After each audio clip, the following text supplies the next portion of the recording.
Computer crime or cybercrime is any crime that involves a computer and a network. The computer may have been used in the commission of crime or it may be a target. Cybercrimes are offenses that are committed against individuals or group of individuals with a criminal motive to intentionally harm the reputation of the victim or cause physical or mental harm or loss to the victim directly or indirectly using modern telecommunication networks such as internet or mobile phones. Such crimes may threaten nations' security and financial health. Issues surrounding these types of crime have become high profile, particularly those surrounding hacking, copyright infringement, child pornography, and child grooming. There are also problems of privacy when confidential information is intercepted or disclosed lawfully or otherwise.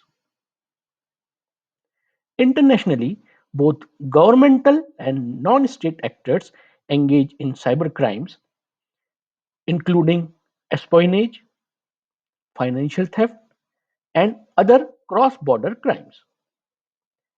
Activity crossing international borders and involving the interest of at least one nation state is sometimes referred to as cyber warfare.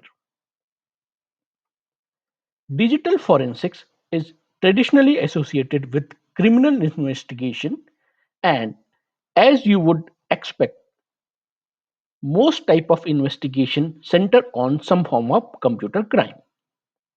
This sort of crime can take two forms: computer based crime and computer facilitated crime.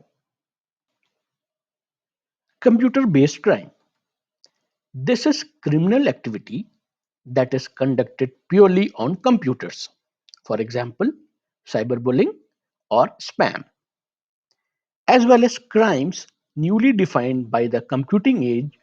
It also includes traditional crime conducted purely on computers. For example, child pornography. Computer facilitated crime. Crime conducted in the real world but facilitated by the use of computers. A classic example of this sort of crime is fraud. Computers are commonly used to communicate with the other fraudsters, to record or plan activities, or to create fraud documents. Not all digital forensic investigations focus on criminal behavior. Sometimes the techniques are used in corporate or private settings to recover lost information or to rebuild the activities of employees.